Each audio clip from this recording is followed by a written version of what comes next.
Welcome to the Dream Job Podcast, Episode 2. Marcus Took here, and hopefully you got a chance to listen to Episode 1 with my good friend Nikki Boyer. Today's guest is hopefully a familiar face to many of you. Buster Bluth on Arrested Development, Gary Walsh on Veep, in addition to a long list of other recognizable roles. Tony Hale. So Tony and I first met at a mutual friend's wedding a few years back, and we had crossed paths on the red carpet several times, including at the Emmys, where he and the cast and the writers of Veep have been very successful in recent years. Tony's one of those guys whose work had always fascinated me. He has made this career out of playing quirky, off-center comedic characters, though he's also certainly done well in roles that were serious and straightforward too. Tony's always been great on camera, I thought, and I really appreciated and admired his range. Also, Tony is very open about his Christian faith as well, which was also intriguing to me, the dynamic of working in a city and an industry that isn't always kind. So I'm not sure if Tony knew exactly what he was signing up for when he agreed to sit down with me. I even gave him an easy out by offering to go through his publicist instead, but he was kind enough to say yes on the spot. So here we are. So do you prefer Tony Hale, two-time Emmy winner, or two-time Emmy winner Tony Hale? How do you prefer to be introduced? Oh my God, you can just say Tony Hale and I just expect for people to know that it's a two-time Emmy winner. It's just understood. It's a subtext. You don't need to say it. What about T. Hizzle? I like T. Hizzle. Yeah? Tizzle? That's nice. First Thizzle? of all, I apologize if I sound 2 octaves lower. I have a little bit of a cold. You might book a lot more VO work off of this podcast. For this small season? Yeah, there you go. Speaking of VO work, that's a dream job that I had one time, was doing some voiceover work. Did you? I did, yeah. You may recognize me as the voice of the Old Navy On Weekly campaign. Are you serious? Yeah, absolutely. I'm telling you, what were you in the booth, like 20 minutes or something like that? Oh, yeah. And they would book sessions. I would be traveling for work. I'm Paris, London, and they would set up a session. Really? And then the check just shows up in the mail. They set up a session in Paris? Yes. Or in London? Oh, that's nice. Come on. I love that. Why did that go away? Because it ran for like 9 or 10 months, and it was just, that was the extent of the deal. I love that stuff. Oh, I actually don't. So mine is more animation. I don't do much VO work, but it's animation stuff. Well, do you feel like you have a dream job? I do. I mean, is this the job that the 10-year-old Tony Hale dreamed he would end up having?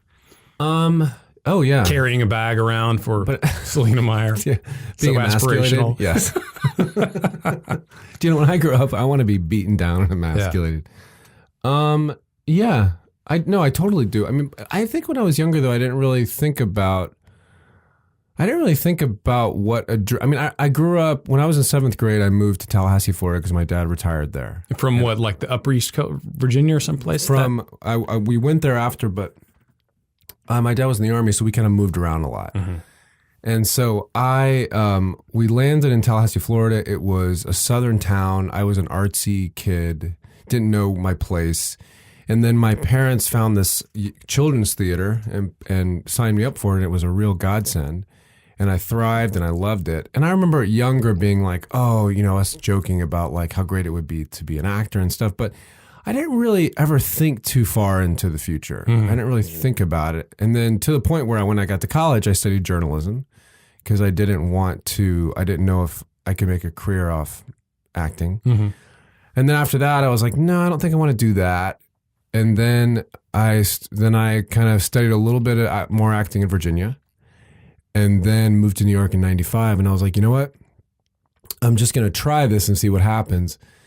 And I guess that's probably when I moved to New York is when I started thinking, a dream job would be to be a full-time actor, to make my living off acting. And it wasn't until probably 9 years later when I could kind of give away side jobs of like waiting tables and cater waitering and all that stuff, and then really did it full-time. What was the worst side job you ever had? Oh, man. Do you know, the worst side job was probably after college. I was waiting tables at this restaurant called Grady's Restaurant, which I don't even think is around, in Birmingham, Alabama. And I could not believe that people could get that angry about food. Like I was just so... My catfish is burnt! Where's my cheese toast? And I was so like, I would leave every night just hating the world, thinking, God, is it really, there's so much going on in the world. Why are you that irate? And I just hated it. But when I found cater waitering in New York, I loved it because you didn't have to talk to people. You didn't have to deal with them. You just passed out the same food. You got paid by the hour. You got a 5-hour minimum. And it was just a great gig. And you just didn't have to associate with people. Was it like the tray, the past hors d'oeuvres kind of thing? It wasn't just that. It was French service where you had to place the food on each person's plate. You had to go around the table, and by the last person, you're just violently shaking, and all the gravy is falling over their couture dresses. So are your tongue skills on point? Pretty on point. Yeah. Thank you very much. I mean, but it's years I did that, and actually I really loved cater waiting because it was a bunch of actors. We all would, and I remember one party we set up. It was for the opening of the Met, and it was this gorgeous party. And I remember the desserts. There was they were plated, and on the plate was in chocolate one of the scores of what the symphony was going to play. And it was just the most beautiful dessert. And we'd place it in front of these just billionaires, and they would just gobble it up and not even look at anything. And all the waiters were just like, "What the hell is your problem?" And then at the end of the night, we would do the same thing. We would just by then you're starving. We would just, devour it. That reminds me of a story I read one time. Is it Josh Bell that's the virtuoso violinist, I think? I think that's his maybe. name. But anyway, you're much more cultural than amazing violinist. And I guess to kind of conduct a social experiment, they put him in a subway station in D.C. or someplace. Oh, yeah. And just had him play, just to see how many people would stop and listen and how many people would just kind of walk on by as a world-renowned or virtuoso violinist serenades them with this amazing music. And it was kind of like you described. People just walked and a handful of people, maybe 3 or 4 people over the course of the day, I think stopped and took it in. Isn't that amazing? It is. It's just a reminder. Stop and smell the roses, kids. Right, which I want to get to a little bit later on because I heard an interview that you gave one time where you kind of addressed that idea. Oh, yeah. But back to the idea of the whole dream job thing. So you're in New York. You're doing... So I'm in New York. The pay the bills gigs. And then I would say probably towards the end of my time in New York, which was, I was there from 95 to 2003. Towards the end, I had been doing a lot of commercials, a ton of commercials. And I was able to... Was that Volkswagen one, the Mr. Yeah, was that the first one? That was not the first one. That was kind of the one probably that people remember. Mm. But I was always the quirky guy. My type was always the quirky guy who's not all there. That hasn't changed. but it's like so towards the end of my time there, I was able to make I was able to kind of put away side jobs and make a career out of it. Mm-hmm. And I really was enjoying commercials. However, I would say my dream job was to be on a sitcom. Like that was kind of something that I grew up watching the Carol Burnett Show. Tim Conway was my idol. All those shows, and I thought, oh, now that would be the ultimate. What sitcom at the time would have been the pinnacle for you? Was it Friends or? At the time that was airing was probably like Friends or gosh, what was airing? I remember Suddenly Susan was airing at the time. News Radio. Oh, that was a great show. Yeah. By the way, Phil Hartman, unbelievably funny. Frickin' funny. News Radio, and then, but also like, why am I blanking? The Northern Exposure. Oh, yeah. I mean, all that stuff was kind of around the time that I was in New York. Yeah. And I was just like, oh, man, it would be a dream to be on that. So at some point, the light bulb goes off like, hey, this is really what I want to do. It sounds like it's one of those things that maybe was kind of always there, but you weren't conscious of it, or it seems so out of reach. You talked about studying journalism in college. Yeah. When was the moment where you thought, I can do this full time? Like I can now quit all the side jobs. I can pay my bills, and maybe I'm still eating ramen. Yeah. But I think probably when, I remember when I was first starting commercials, I would go on it was probably a ratio of every 40 or 40 auditions, I'd get some kind of booking, so, and you would just audition constantly. Like I'd go three or four auditions a day. And I remember it was all in this certain area on Broadway, like around the Flatiron District, and all the casting directors around there. And you just go to audition after. And the great thing about New York is that the subway made it so accessible. So you would just fly back and forth. If I had to go if I had to go downtown, then I could just jump on the subway. But I mean, I would just book it.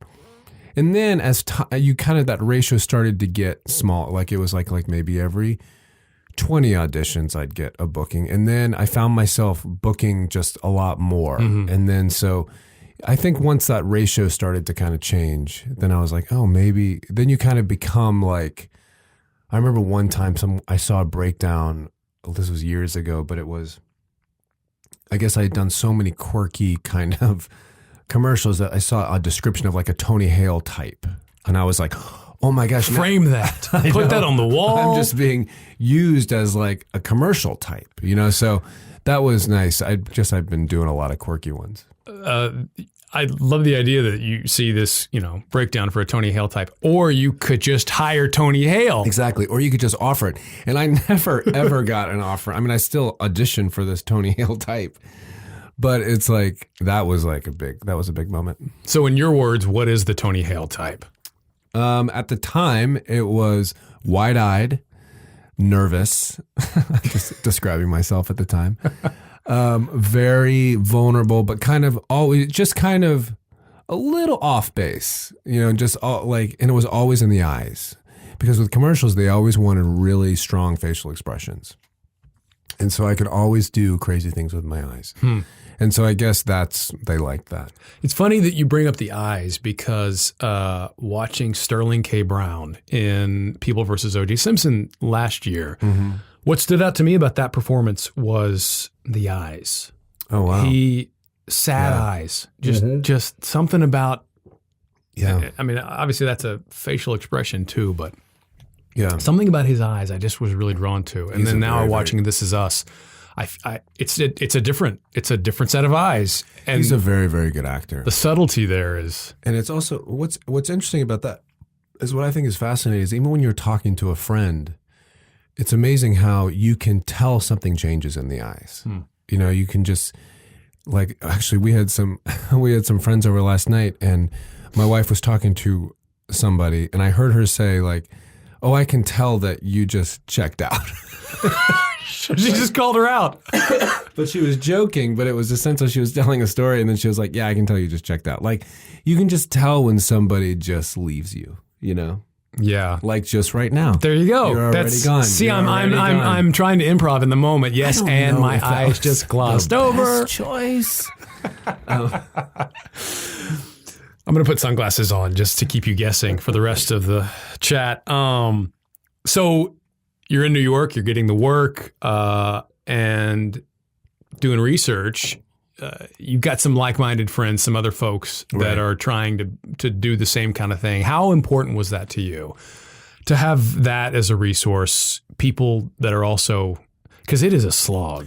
And I don't think people who have quote unquote regular jobs understand how difficult it is to climb the mountain in the creative world. So how important was that resource? Having some people. I would say for me, it's everything. And ironically, so two of my friends, Shannon Harrigan and Kathy Karbowski, are very good friends of my wife. They're visiting us today from different parts of the country, and they were part of our kind of clan in New York. And I always tell people, if they're ever thinking about getting into the business or moving to New York or LA, I say, listen, before you jump into the career aspects of it, find a support system, because this business it sounds awful, but they don't care about you.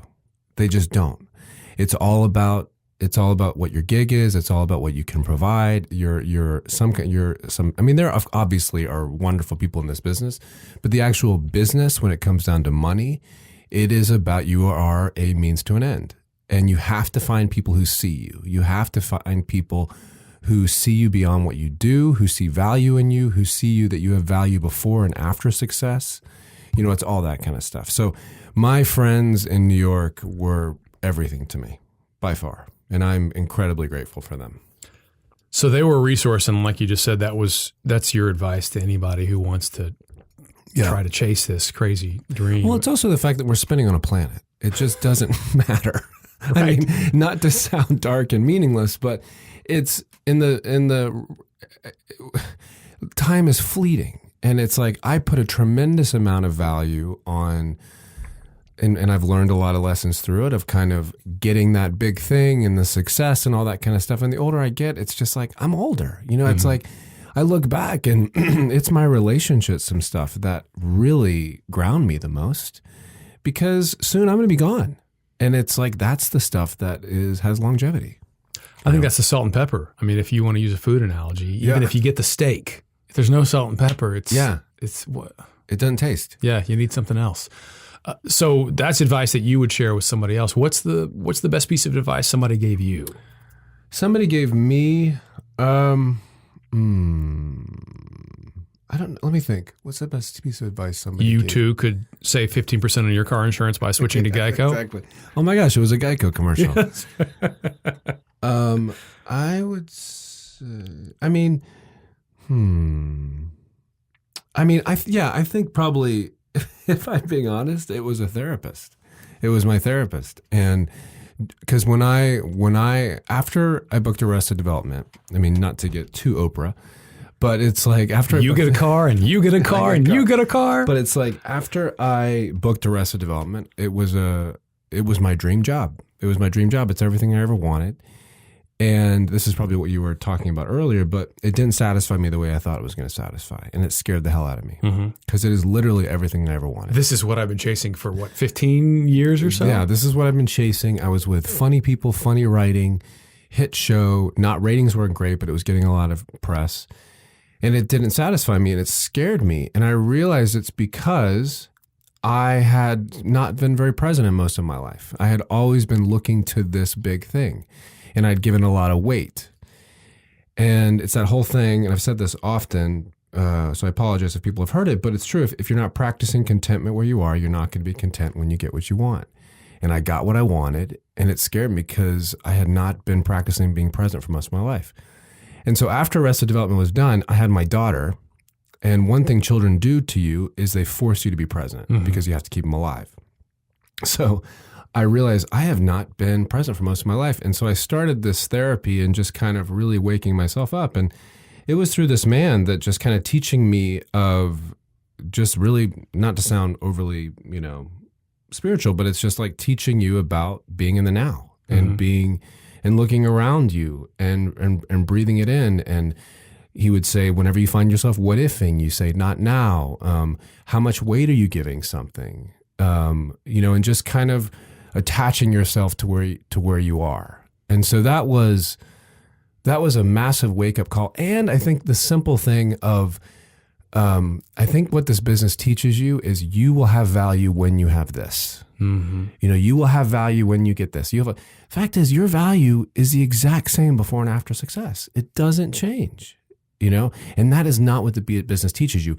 But to have friends around you that see that value in you, and it doesn't matter if it happens or if it's gone, The present thing, I listened to an NPR interview, I think, that you'd given where you talked about that. But what was the biggest challenge? I know I'm kind of a broken record about it. No, but I think I find a lot of value in that because I'm somebody who struggles with that too. I think most people does. Yeah, I think most people do. It's not especially here. Yeah. Which is unfortunate because this is an amazing place to live. For all the drawbacks that come with having to live out here, traffic and smog and taxes and the whole 9 yards, like it is an amazing place. It's an amazing place. And I think, but it makes sense because unlike other places, I won't say unlike other places. I think I would say if you're a freelancer and we're freelancers, you do all get the question, what's next for you? That's just a common question you get. So you're almost encouraged to always think ahead. Yeah. And I think that what happens here is because the entertainment industry is so prevalent and that freelance society is so prevalent, that you could say permeates or infects the rest of life in Los Angeles. Right. So you might be a banker, but that idea of always kind of looking around for what's the next thing, what's next, I think that becomes kind of infective so that it affects how people spend their money and how they date and a number of choices they make because it's this idea of always kind of looking out for what's next. And I think there are pros and cons to that. I don't want to be completely negative about it or pessimistic. And that's the thing. It's not like I'm poo-pooing on ambition or dreaming or anything, but I think for me, the mistake I made is with the ambition and with the dream, I think I subconsciously said, I'll have made it when I get this. Right. I'll have value when I get that. And that's different. That's when you're not acknowledging what you already have. Mm-hmm. If you can say, I have value exactly where I am, but I can still dream and have ambition. Now that's healthy. Mm-hmm. It's not healthy to put your worth in a future accomplishment. You talked about the spiritual component, and that's not something that you have been shy about. No. How has faith played a role in all of these pursuits? Because I think there are people who come from the Christian world who kind of look sideways at the entertainment industry. So how has that affected you? Well, I love those people because I love to have conversations with them. Mm-hmm. I think because I'm from the South, so it's like, if being in the entertainment industry was like a very dark place, but I do love to have those conversations with people because I think for someone to say, oh, the entertainment industry is so dark or, oh, it's so whatever, I think, and of course you do this in a loving way, but it's for someone to keep pointing the finger at the entertainment business, you're not acknowledging that we're all a mess. I mean, there's so much crap around everybody and in the South, there's a lot of, whatever. There's hypocrisy everywhere, and I think you just got to be really, really careful anytime you make the choice to point the finger because you're just not acknowledging how messed up you are. I wholeheartly agree, and I think it's myopic. But I think that plays into some human nature tendencies to want to identify the other. What's over here is okay. What's over there and it is also gives not. you a false sense of superiority. Sure. That's where I think where a lot of reality television has thrived because I think people like it so much because it gives them like, oh, well, I'm not the Kardashians. At least I'm not as bad as those people. And it's like, no, you're pretty messed up. We're all a work in progress. But I think back to your question about faith. Yeah, it is. It's, it's hard not when I'm asked about it, it's hard not to talk about it because it's everything to me. Mm-hmm. My relationship with God is, he's brought me through so much and he gives me purpose and, he's everything to me. So. What about when it comes to making career choices, choosing roles? Mm-hmm. How does that factor? How does that factor? Well, I can imagine a couple ways. One, for a lot of people of faith, they will say, hey, I need to pray about whether this is the right decision or not. Oh, sure. So there's that component. Then there's also like this, hey, is this role what I want to, does this represent what I believe in? And I think there's some extra judgment, like you talked about before, from the faith community about that choice. Yeah, sure. And I get it. It doesn't bother me but I know that a lot of choices I've made, people have who are faith is important, that they disagree with it. And I can understand that. I mean, that's not a choice they would make. Mm-hmm. For me, if something, I go back to the thing of like a choice that I will make sometimes just because it mirrors a messy society. I mean, it's like art is messy. It's not like you look at something like Veep and it's messy. I mean, it's ugly. But then I think, you know what, guys, behind the scenes in DC, guess what? It's messy. It's messy because you're dealing with broken people who are doing their best, but they're humans and they're insecure and they freak out. That's messy. So I would much rather portray truth than portray kind of I don't know if this is the right, like a perfect image of something. Yeah, it feels like that critique sometimes. People want media and art to be prescriptive, which it can be. I mean, you Right. can have those aspirational Sure. pieces of art that say, hey, here's a vision of what we would love the world to look like. So let's all gravitate toward that because of this role or this portrayal or whatever. But I would tend to say that just a portrayal is not necessarily an endorsement. Yeah. Because if that's the case, Yeah. then wipe the slate clean from almost anything that we see. If you Yeah, and it's also the sense of, and granted, again, to your point, I'm not against movies or anything that kind of put out maybe like a perfect little bow at the end. Mm-hmm. It's like, because I think it gives people hope. They love it. However, I think sometimes people can look at it and be going, oh God, that's sure not my life. You know, and it's actually maybe kind of discouraging. And then there's some people, like I remember there was a movie in New York called The Hours years ago. And it was a very dark movie of these three women who were going through difficult times. And it was incredibly dark. And it was around the time, it was like a year after, I was living in New York, and it was like about 7 months after 9/11 happened. And I remember this movie came out. And I was just in this state of, damn, like, what the hell is going on? Like, there was still, didn't know what, I mean, you could still not smell smoke like you could, but it was still just heaviness over the city. And I remember seeing this movie and being like, I just resonated with what those people were thinking in the movie. And I didn't feel alone. I was like, God, I've had those thoughts, because it's just, and it was comforting to walk away where I felt seen. Mm-hmm. I felt like I didn't relate to all the characters, but a few of them I was like, yeah, I get that. And I was actually encouraged after seeing it. And that was a super messy movie.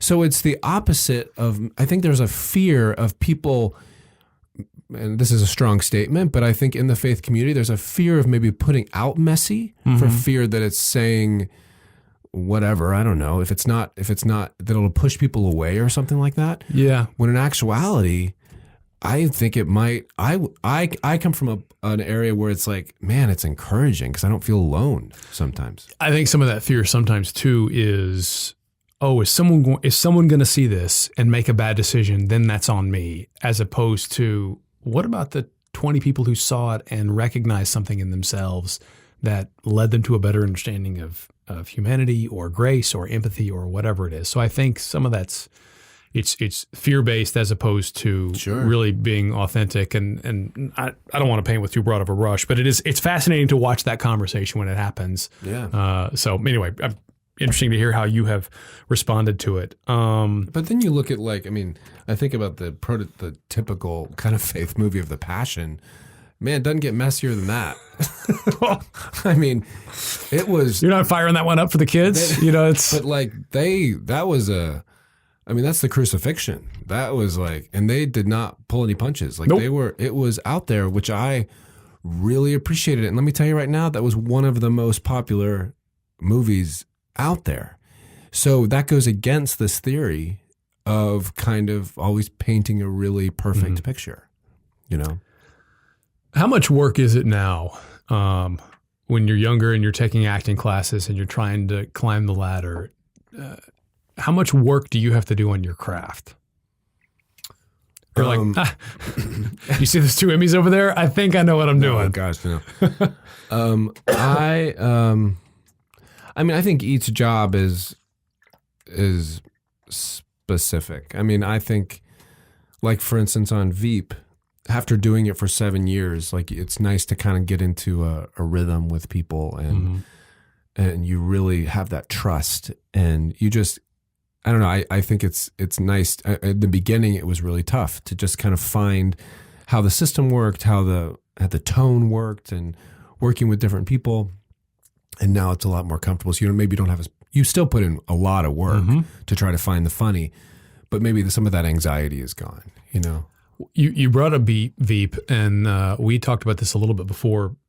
I was blown away by this season. The tone.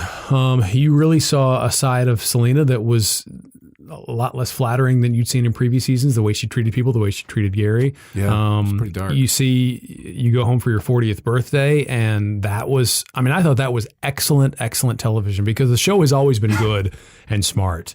But this year, I think it explored some layers that were, from a viewer's perspective, really interesting. So how do you, a character like this that you said you have had as well defined as you, have for 7 years or so, you've got to go find a new element for this guy because we haven't seen it before. So how much of a challenge was that? It was, I mean, honestly, anytime something is given that, like when I found out I was going to go back to my 40th birthday and stuff like that, I get really excited because, you know, you do this character for so long and then the writers give you more of an understanding of where he came from. So that's really fun and but then the challenge is I think what is challenging is you have to be very careful it doesn't turn into a Tennessee Williams play because like it's really dark and you have to find that balance of funny. So like there's a moment when my dad, who is in the closet and he's screaming at me and I go up to him and I scream at him and I'm like, I know your secret, and it's really intense. And I say, you're just something like, you're a mean man or something. And Julia in the back, like, then you hear her go, nope, that's not it. You know, it's like so the way they cut it brings the funny. Because if you just had me screaming at him, that would be really sad and really dark. So they find ways to cut it. And I think that's probably the biggest challenge. Yeah. How much fun is it when you show up on set and you get the new, or not even set, but when you show up for that table read and you get the new script? Are you able to enjoy it as a fan? What's that like? Oh yeah. Yeah, I am. I mean, I think honestly, the first table read, everybody's kind of like wondering what's going on with the story and character, and everybody's really focused on the story. For me, I would say the highlight of shooting for me is the time when the script is locked and we are on set, and that is the time we can find the physical where, because Julia and I like moments where she drops her coat and I catch her at the last minute, or I piss her off some way. But anytime, or there was one scene last year when she gets caught on the banister and I lift her up and all this kind of stuff. And so we have the parameters of the script, we have the playground that they have given us, and then we can find all the small physicality. I would say that's probably my favorite thing. How much of that do you guys discuss beforehand, and how much of that is in the moment? It just happens and you respond. It definitely doesn't happen. I mean, there's definitely in kind of the rehearsals, like right before we shoot, where we say, okay, let's rehearse it. It's found then, and then we start shooting. Because it's such a choreographed shooting thing, because it's all, everybody's kind of coming in and out. So there's not so much in the moment stuff, but in rehearsal, that's the time we can kind of find those stuff in the moment. Yeah. Hey, what if I do this? What if you do that? Yeah, exactly. So obviously, the show's been recognized time and time again. We're going to be saying goodbye to it soon, which I think is going to it is sad. But that again presents more opportunities for more dream jobs. So what would you hear actors talk about? Oh, I would really love to do this. I want to do that. Is there something like that? A box that you are hoping to check? You're going against my staying in the moment. Just kidding. I like that though. I mean, that could be. No, I'm kidding. I mean, for me, it is a default to always wonder what the next thing. So it's more of a challenge to just stay here and shoot the last season. But I think it's a great question because I think it would be nice maybe if my next character is not so emasculated all the time. Even though I love doing it, it's very, very fun. But I don't know, man. I really don't. I genuinely don't know. I don't know. I mean, I'd like to continue working. So that's probably, Well, I don't know. But it's like sure your kid's college fund would appreciate that. That would be great. But I don't know. I really don't know. Are you comfortable with that? Am I comfortable not knowing? Yeah. Oh, yeah. I'm very, very comfortable not knowing. And I think it's because, I mean, I've been doing this for 22 years, and you get so used to not knowing what your next gig is. I mean, granted, when you have a mortgage and children, and the stakes get a little higher. And there have been times when, there was a time after Arrested Development, a good few years where we were really like, I don't know what's coming. And we were like, do we have to sell the house? I mean, we didn't know. But you just get so used to it being provided. I mean, something coming up that I don't know, it becomes easier. Whereas I tell other people who are not freelancers and they don't even understand it. Mm-hmm. They don't understand, but I'm just so used to going gig to gig. Yeah, my wife has always had, the steady 9 to 5 job right out of college. That's all she's ever known.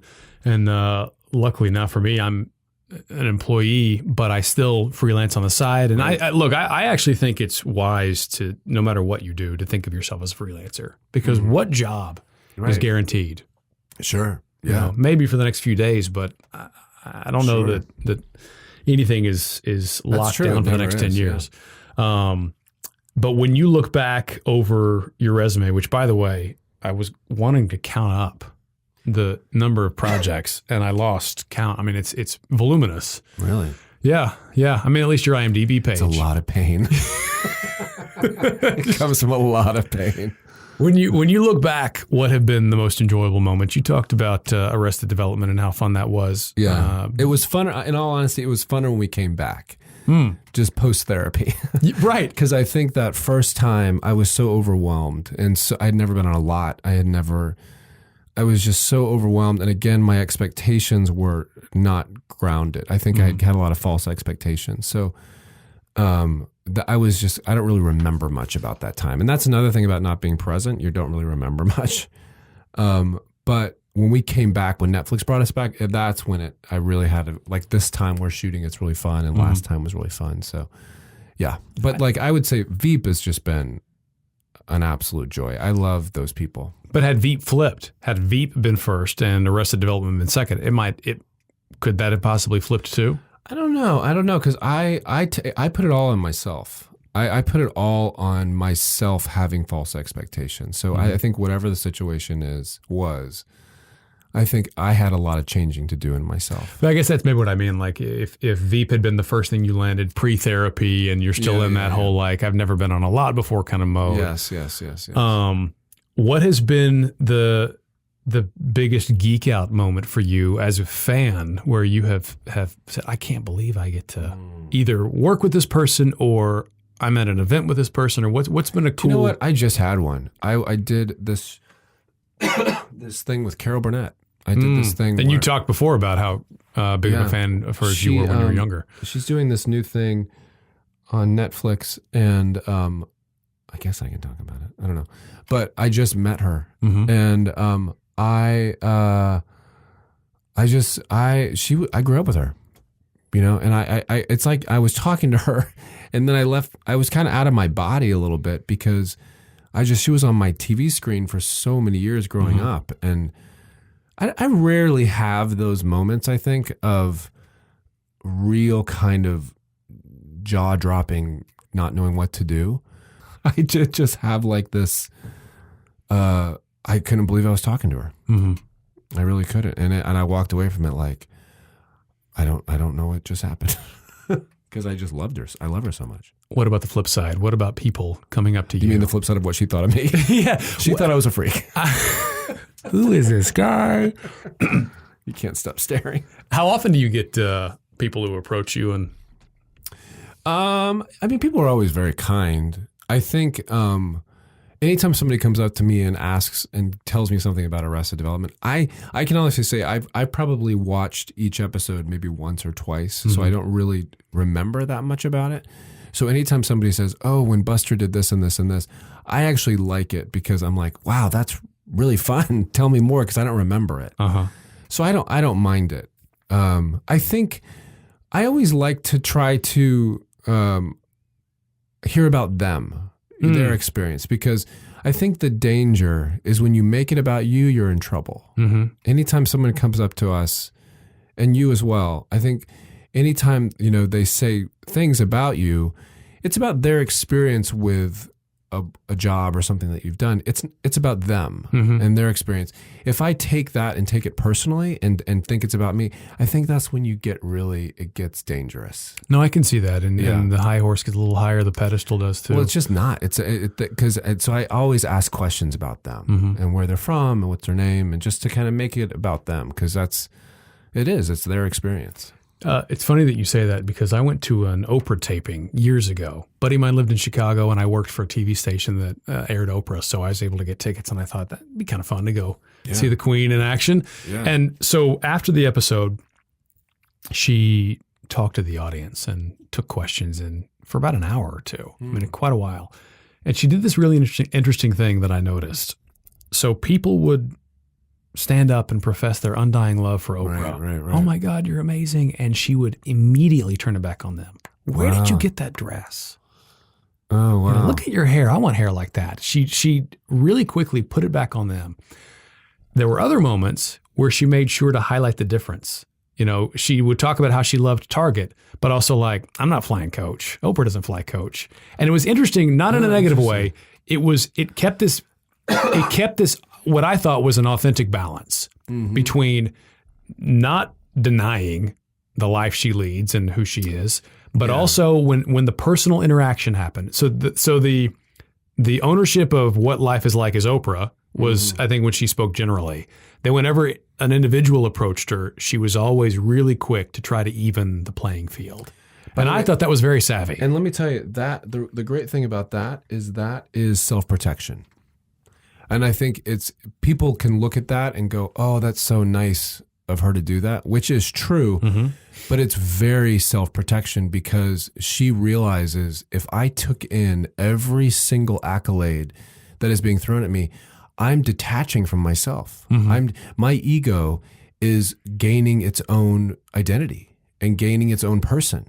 And to protect my humanity, I have to detach from it and ground myself. I think you see what happens, and not to be glib about this, but if you watch The Bachelor, you got a guy with 25 women telling him how great he is. That's all he hears day in, day out. And then it's 10 girls. And at the end of it, there's no way one person can fulfill that newly inflated headspace. No, no. And it's also, I mean, granted, not that I think there's a lot of families who raise wonderful children who are in the business, and teach them to kind of work against this. But I think, especially as kid actors who are in this business, so many people are coming up to them being like, oh, you're so amazing. You're so amazing. They don't understand how to separate that from themselves. So they grow up thinking they're amazing just because they're hearing all of these people saying they're amazing. But inevitably that goes away, because life does that. And then they really don't know who they are, because they have been defined by this. Well, and maybe too, it's an assumption of amazingness based on the lottery ticket that you won that got you on that TV show, as opposed to the fact that you've actually cured cancer or done something. Yes. So want to start wrapping up, but I wanted to ask you about the children's book you wrote. Oh, yes. Yeah. So it's actor, comedian, and children's book author. Are there some other job titles that I should work in there? Thank you. No, this children's book that I did is very important to me, because it was called Archibald's Next Big Thing. And it came out of my experience on Arrested Development and kind of this life kind of wake up call that I had. And it's about this little chicken named Archibald who gets a card in the mail, and it says, your big thing is here. And he's like, where? And he goes on all these adventures, but every time he's on an adventure, he's like, I got to get to my next big thing. And then this little bee travels around with him and is like, you got to just be, man. You got to just be. Like the bee who tells him to be. Yeah. And then in the end, he realizes that the card is right, that your big thing is right here. It's not somewhere else. And so I mean, the book kind of came and went, and it didn't do gangbusters, but it has just been like, that story is so my experience, so it was a real fun thing to do. Did you write it with your daughter in mind? Yeah, my daughter. My daughter is one of the siblings, Loy. So there's Loy, Sage, and Finley, and Sage and Finley were the sons of the co-writer. That's pretty cool. And then Archibald was created. The story about that is I went to an LA art show years ago, and I met this guy named Victor Huckabee, who had created the character Archibald. And I was like, I loved his design. And I was like, man, I love this. And so we talked about doing a children's story around it, and then met Tony, the other writer. And that's how the whole book came about. That's pretty rad. Yeah, it's pretty fun. Was that a thing that you thought as soon as the idea popped in your head, like, yeah, I can do this? Or was it, this is going to be tough? It was tough. And I mean, if I knew now kind of the process, I'd be like, ooh. Yeah. But I just kind of blindly went in and was like, hey, let's try this. You know, and he meets this character named Ronald Spoutfly, who's a whale, who does whale art out of his spout. And I don't know, it was just like this crazy fun. And we just kind of played back and forth with the story, and it was cool how it developed. If you could go back, and I don't want to say 10 years ago because you were busy 10 years ago, but let's go back to that journalism student at Samford in Alabama. What would that guy say if he saw you today? Personal life, family life, career, whatever. Yeah. What would he say about this? Yeah, what would he think? I think he might see the exterior. I think he might see the fame and see the throngs that follow you, the groupies, the tremendous group. No, just the kind of the idea of it, the extras of it. You know, the things that the flash of it. That's what he might all see. And I think if I could go back and talk to that guy, I think I would say, I would try to remind him, because even in college, I would kind of latch on to people to kind of gain an identity. I was like in a fraternity, and I was in this other thing. It was like, and I did this in high school. It's like whatever group, I would became them to kind of find.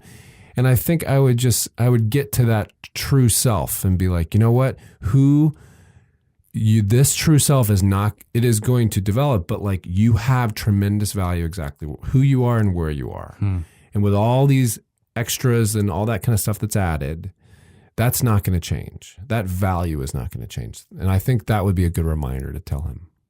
It really comes back to that presentness as well, because if you are present, I think that's an opportunity where you do get to know yourself, because you have to, because you're with and yourself. It's a journey. Like I'm going to be 80 still trying to figure stuff out. But isn't that fun though? Like, isn't that? It is fun. Terrifying sometimes, but it is fun. You see a fragmented political climate in this country now, obviously, where people are yipping at each other all the time. But one thing I'm always dismayed by is someone who thinks they have it all figured out. Right. That's I have no desire to have it all. I just figured don't. out. My thing is, I also don't. That's not it's a real bummer, because all that does when somebody does that is it isolates them. And as much as somebody puts on an air that they think they can handle it and they don't need anybody, we're made to need community. We're made to need relationships. And it's a bummer. Like, they're doing themselves a disservice, because I'm drawn to people who are open about their brokenness and their work in progress and their vulnerabilities. And therefore, community develops from that. Boy, that's hard to get to, though. Yeah. That's hard. That's tough. Yeah. It is tough. Still figuring that out. But Well, I think it's funny you say that. So I really enjoyed Girls on HBO. And part of the reason I enjoyed it so much was the just unabashed, unapologeticness of these characters, who were not terribly likable, if I think we're being honest. However, the authenticity was, I was so drawn to that, because I don't think that comes naturally to most people. It certainly hasn't to me.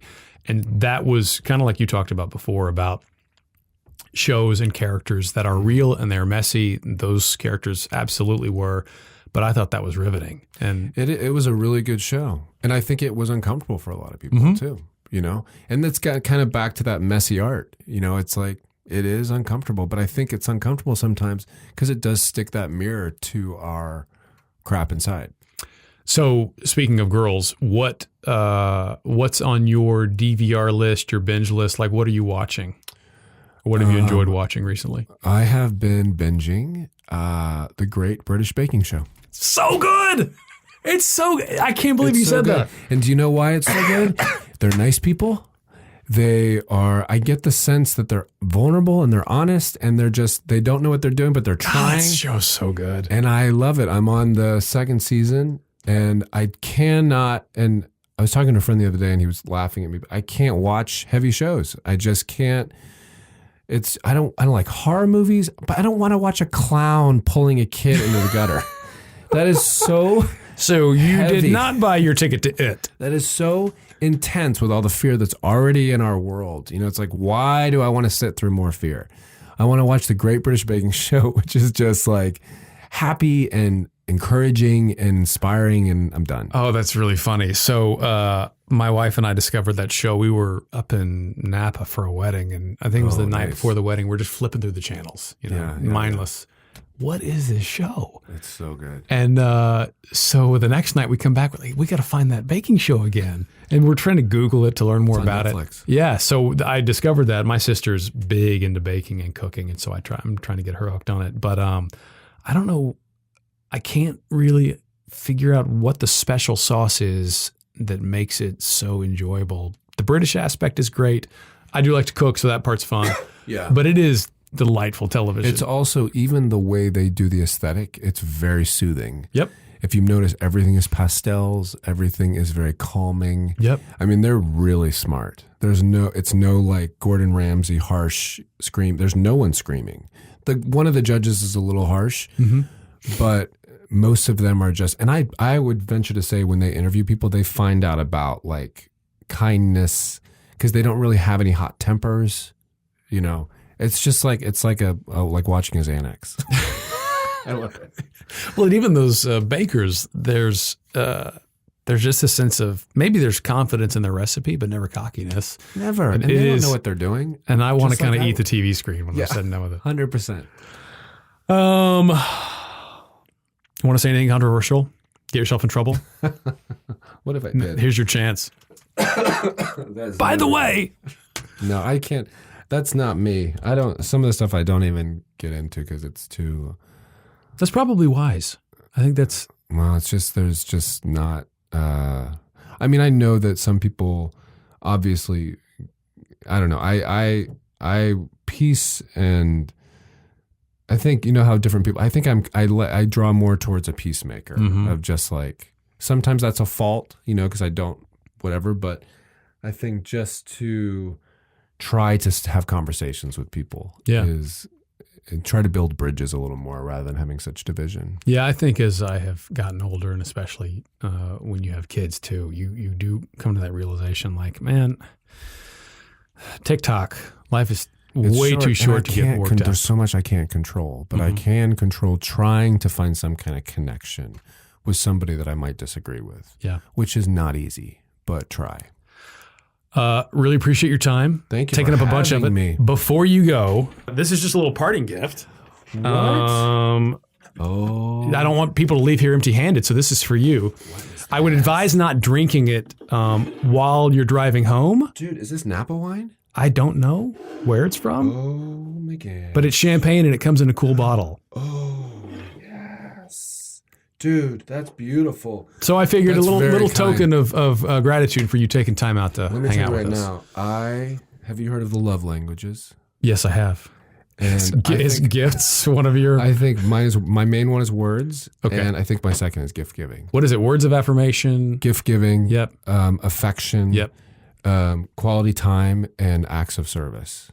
And I think I've got a little gift giving in me. There you go. You. This is, I feel the love. Well, I'm glad. I wanted to make sure that you knew how much I appreciated your time, and thanks, and I don't want people to leave without a parting gift. I love it. It was that or a goldfish, and I wasn't sure the goldfish would make it home alive. So champagne seemed more appropriate. I appreciate it, and I'll take the champagne. All right, it's 2-time Emmy-winning actor Tony Hale, or Tony Hale 2-time. That's so gross. So gross. Thank you. Again, a huge thank you to Tony, especially because he was coming off being sick, but he sat with me for more than an hour, total trooper, and I walked away from our chat really impressed with Tony's focus on being present in the moment, being content. That's not something that always comes to me naturally, and I really want to work on that. So it was nice to hear Tony kind of echo the importance of that. So I appreciate that. Also hope that you appreciated today's episode and will subscribe, tweet it out, share it with your friends, and also share any feedback that you have with me. I'm easy to find at Mark Is Took on Twitter and Instagram, Mark Is Took TV on Facebook, or you can read more at markistook.com/dreamjob. Until next time, thanks for listening.